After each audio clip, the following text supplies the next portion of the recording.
Everyone, आज हम dividend theories, policies and decision करने जा रहे हैं कि डिविडेंड क्या होता है, डिविडेंड पॉलिसीज या डिविडेंड डिसीजन हमें क्यों लेने पड़ते हैं, कौन सी तरह की आपके पास थ्योरीज हैं, थ्योरी ऑफ इररेलेवेंस, रेलेवेंस। तो बेसिकली आज हम इस वीडियो में थ्योरी ऑफ इररेलेवेंस डिस्कस करेंगे M&M अप्रोच और रेसिडुअल अप्रोच के साथ। तो लेट्स बिगिन।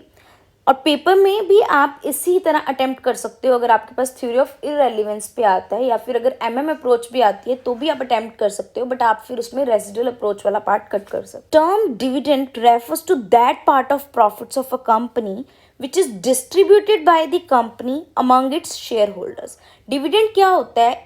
ऐसा पार्ट प्रॉफिट्स का, आपके पास प्रॉफिट्स होते हैं, उसमें या तो आप उसको पैसा पे कर देते हो एज अ डिविडेंड या अपने पास रख लेते हो, right, as retained earnings.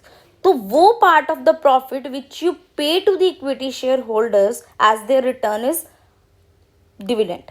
It is the reward of the shareholders for investment made by them in the shares of the company. तो ये एक समझते हैं, देखो एक इन्वेस्टर्स हैं, जैसे उन्होंने किसी कंपनी में पैसा लगा रखा है तो उनकी एक्सपेक्टेशंस क्या होंगी? They will expect high dividends.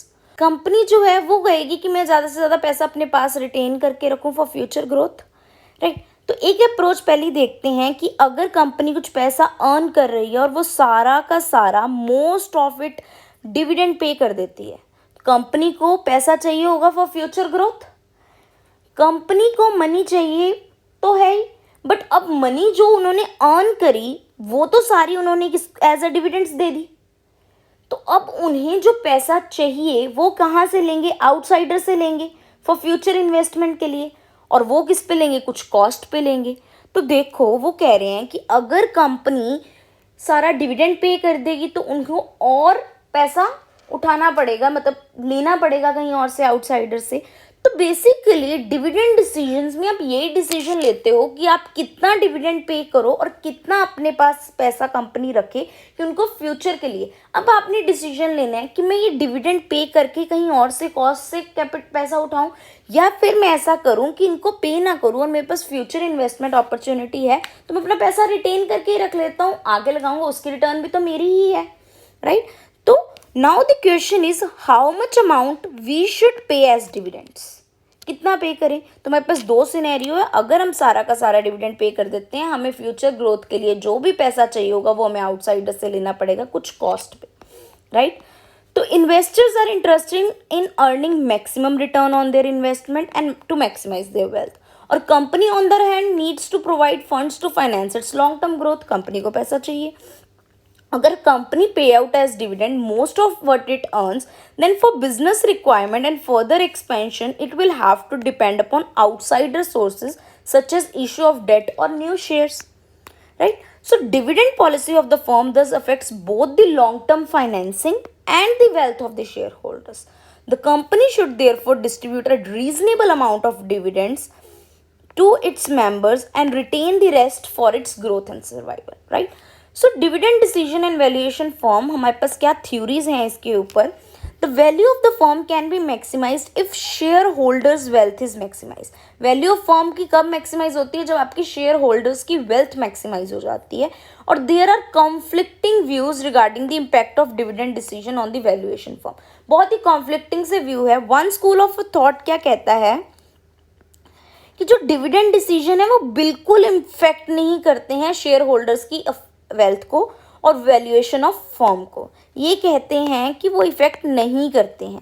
और other of school of thought क्या कहता है कि डिविडेंड डिसीजंस जो हैं वो मटेरियली अफेक्ट करते हैं शेयर होल्डर की वेल्थ को और वैल्यूएशन। तो इस स्कूल ऑफ थॉट के अकॉर्डिंग हमने थ्योरीज को दो तरह से डिवाइड कर दिया। ये कहता है इररेलेवेंस, कि डिविडेंड डिसीजन इररेलेवेंट है वैल्यूएशन ऑफ फर्म में, पर ये कहते हैं dividend decision have a relevant impact on the value of firm. तो यहाँ से हमारी दो तरह की थ्योरीज बनी, थ्योरी ऑफ इररेलेवेंट और theory of relevant. The irrelevance concept of dividend और द थ्योरी ऑफ इररेलेवेंस, इसमें दो तरह की थ्योरीज हम डिस्कस करेंगे। रेसिडुअल अप्रोच एक डिस्कस करेंगे, एक हम Modigliani and Miller approach M&M model discuss करेंगे। सबसे पहले रेसिडुअल अप्रोच देखते हैं। ये थ्योरी क्या कहती है dividend decision has no effect on the wealth. सबसे पहले तो dividend decision has no effect on the wealth of the shareholders and the price, क्योंकि ये इररेलेवेंस है। इररेलेवेंस की कोई भी इम्पैक्ट या कोई भी फर्क नहीं पड़ता है डिविडेंड्स का। So it is relevant irrelevant so far the valuation of firm is concerned. So this theory regards dividend decision merely as a part of financing decision because the earnings available may be retained in the business for a reinvestment. So अब इसमें देखो, but if funds are not required in the business, they may be distributed as dividends. अगर funds business में नहीं चाहिए तो आप इसको dividends distribute कर दो. Decision to pay dividends or retain the earnings may be taken as residual decision. कहते हैं कि अगर तो आपको कोई इन्वेस्टमेंट अपॉर्चुनिटी दिख रही है, देखो इन्वेस्टमेंट अपॉर्चुनिटी, अगर बिजनेसमैन को या आपको लग रहा है कि आपके पास एक ऐसी इन्वेस्टमेंट अपॉर्चुनिटी है जो कि प्रॉफिटेबल होगी और आपकी रिटर्न उस पर ज़्यादा आएगी कॉस्ट ऑफ रिटेन्ड अर्निंग से, तो आप क्या कर लेते हो, उसको रिटेन कर लेते हो। और अगर आपके पास बिजनेस के पास कोई ऐसी इन्वेस्टमेंट अपॉर्चुनिटी है जो प्रॉफिटेबल ही नहीं होगी, तो आप क्या करोगे, क्यों इन्वेस्ट करोगे वहां पे, तो आप डिविडेंड्स पे कर दोगे। अल्टीमेटली बेसिक डिजायर क्या है, higher return on investment earn करना। अगर आपके पास प्रॉफिटेबल इन्वेस्टमेंट अपॉर्चुनिटीज हैं तो एक हायर रेट ऑफ रिटर्न दे रही है वो कॉस्ट ऑफ रिटेन्ड अर्निंग से, इन्वेस्टर्स को क्या करना चाहिए, रिटेन करनी चाहिए टू फाइनेंस द सेम। देखो अब आपको पता है आपकी रिटर्न ऑन इन्वेस्टमेंट 20% आपको आ रही है, आपकी कॉस्ट ऑफ रिटेन्ड अर्निंग 10% है, इससे ज़्यादा है, right.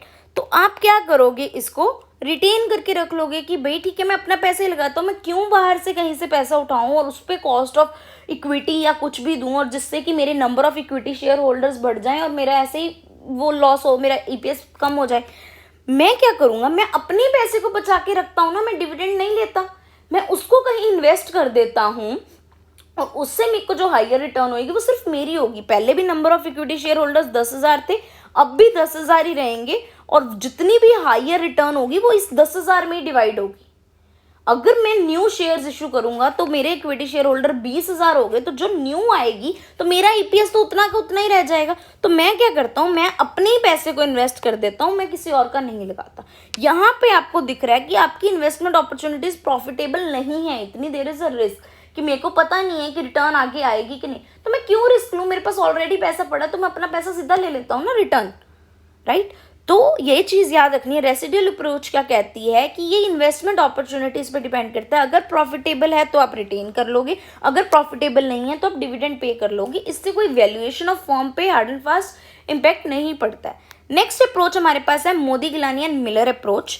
Modi Gilani and Miller have expressed in the most comprehensive manner in support of theory of irrelevance, right. इसने सबसे ज़्यादा, आप अगर कैपिटल स्ट्रक्चर में भी देखोगे तो MMM इररेलेवेंसी बताता है कि कैपिटल स्ट्रक्चर का कोई भी आपकी फर्म की उस वैल्यूएशन या फिर अर्निंग पर शेयर पे कोई इम्पैक्ट नहीं पड़ता। सिमिलरली वो डिविडेंड डिसीजन में भी बोलता है कि डिविडेंड का डिसीजन रिटेन करना है या नहीं, उसका कोई इम्पैक्ट नहीं पड़ता है आपकी वैल्यूएशन ऑफ फर्म पे। वो कहता है they maintain that dividend policy has no effect on the market price of the share and the valuation of the firm, it is determined by the earning capacity of the firm और its investment policy. उसकी investment policy और earning capacity पे उसकी valuation depend करती है, ना कि dividend decision पे।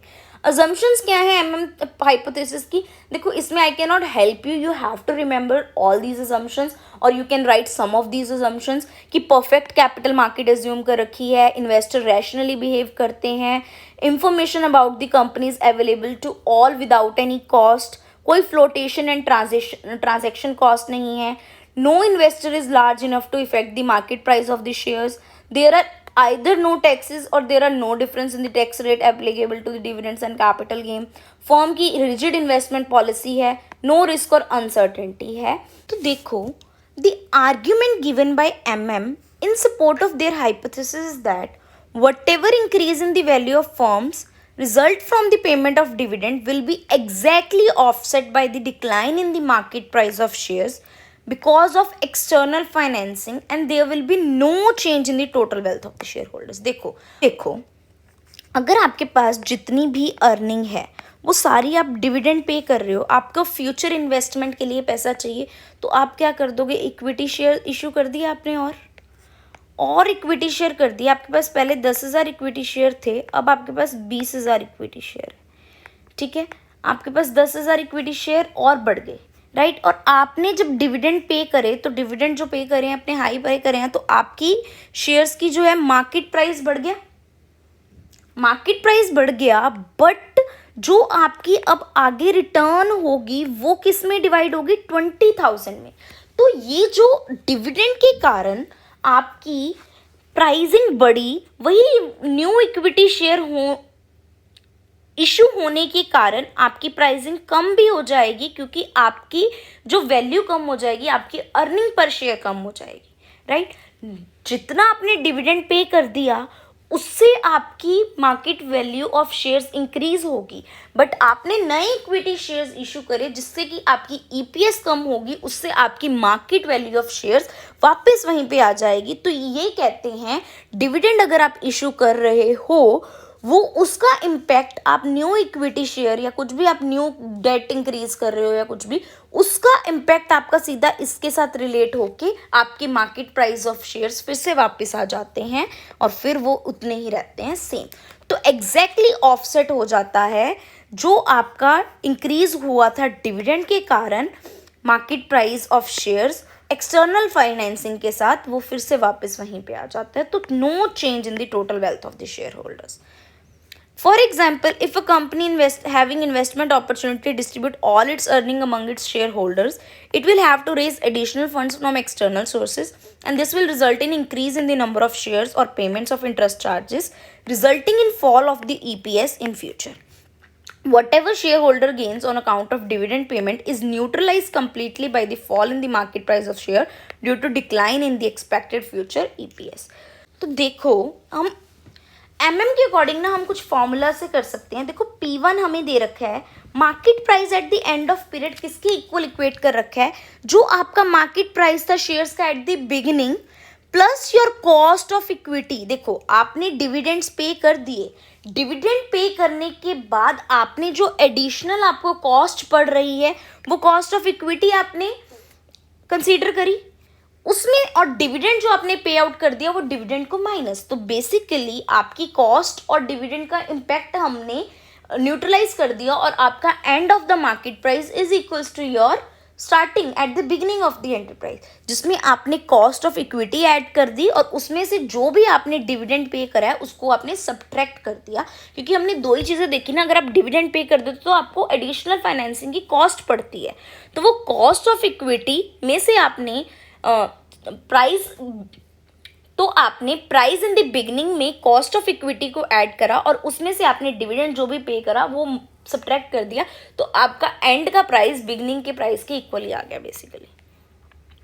सो number of shares to be issued, इसमें हम प्रीअज्यूम कर लेते हैं कि हमें कितनी इन्वेस्टमेंट फर्म को चाहिए होगी on account of the payment of dividends जो फाइनेंस आउट करेंगे हम न्यू इक्विटी कैपिटल के साथ। देखो एम क्या है हमारे पास, number of shares to be issued, वो कैसे निकालेंगे, जितनी हमें इन्वेस्टमेंट चाहिए, और ई है हमारी अर्निंग्स कितनी है और अर्निंग्स में से हम कितना डिविडेंड पे कर रहे हैं। एन क्या है हमारे पास, number of outstanding equity share जो ऑलरेडी हमारे पास इक्विटी शेयर्स हैं उसको हम dividend, D1 is dividend per share, वो तो उनको डिवाइड हम कितना डिविडेंड दे रहे हैं, हमारे पास कुछ अर्निंग्स थी उसमें से हम कितना डिविडेंड पे कर रहे हैं, उसके बाद जो बचा into our investment divided by the price, market price of the share, मतलब एट द एंड आपका मार्केट प्राइस क्या है उससे आप डिवाइड कर दोगे तो आपको पता लग जाएंगे कि आपने कितने नंबर ऑफ शेयर्स इशू करने हैं, right. Next is further the value of the firm can be ascertained with the help of forming formula